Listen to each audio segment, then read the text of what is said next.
In this video I'm going to show you how to insert a contact form into your WordPress blog.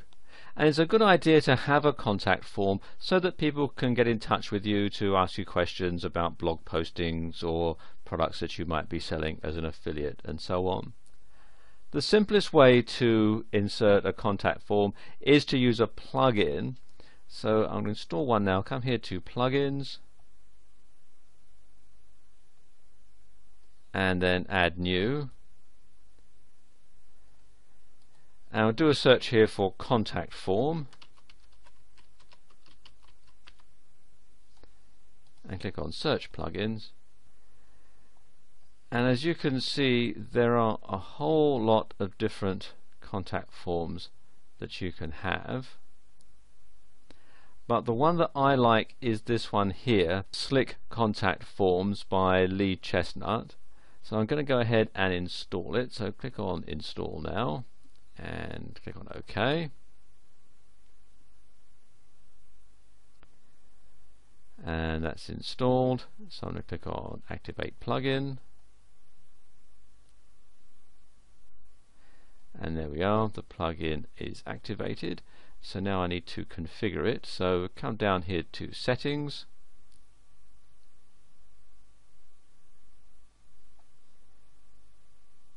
And Slick Contact Forms, and then you can fill out what you're going to have on the contact form and email.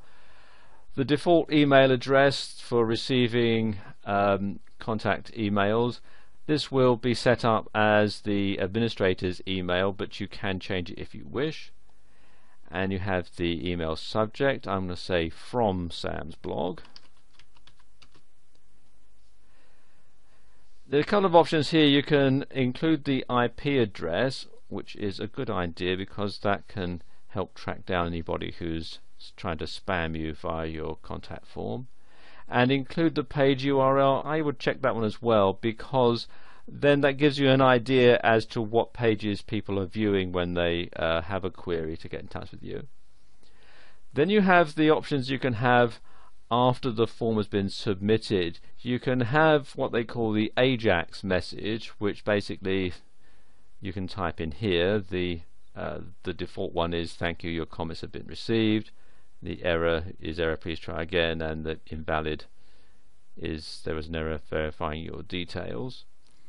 And then you've got the validation messages, input required, and enter a valid email.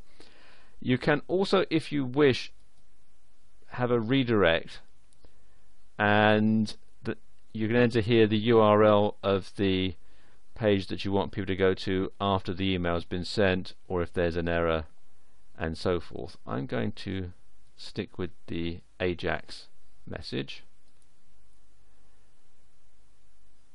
and then click on Save Changes. There we go, the settings are saved. So I go back to the dashboard, and then I need to insert a widget into my main page so that the contact form can be activated. So I'm going to click here on widgets, and then scroll down till I find the Slick Contact Forms. And what Slick Contact Forms do is it adds a floating contact form, which means that it's not actually included in a sidebar, even though you have to actually include the contact form in a sidebar.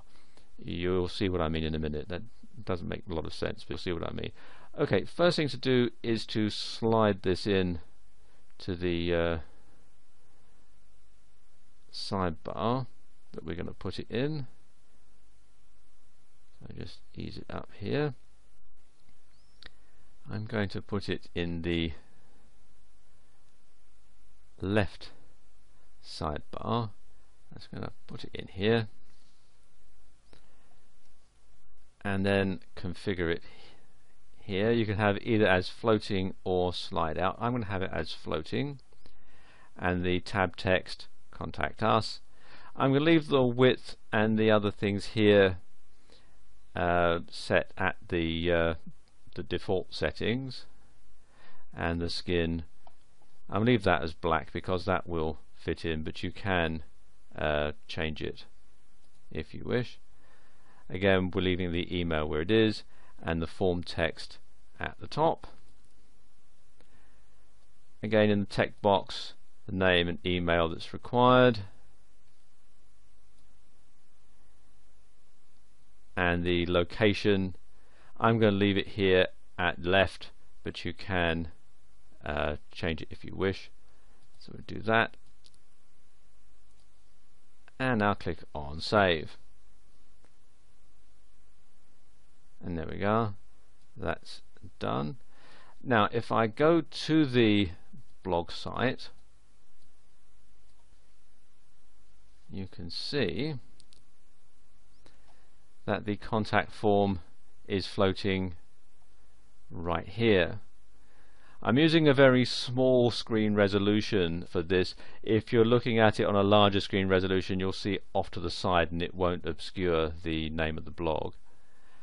And if I click on it, you can see we have the space for people's name and email and their questions or comments, and the submit button and so on. So let's just enter that in and then click on submit.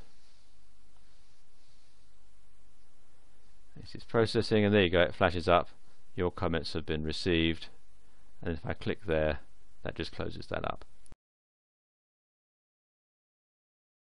And I've rectified that problem now, so it's not obscuring the name. One thing I didn't explain earlier is what it means by floating. As I scroll down, you see it follows like that. Let's go back to the top and I'll show you something else. We go back to the widgets page. If I decide to have that as a slide out and then click on save and then refresh, you can see it moves over right to the side, and then when I click on it, it slides out like that, and I click on it again, it'll slide back in, and as I scroll down you can see it stays stuck to the side like that. They do ask for a donation if you use this on a regular basis, and there's a donate button in the setup area.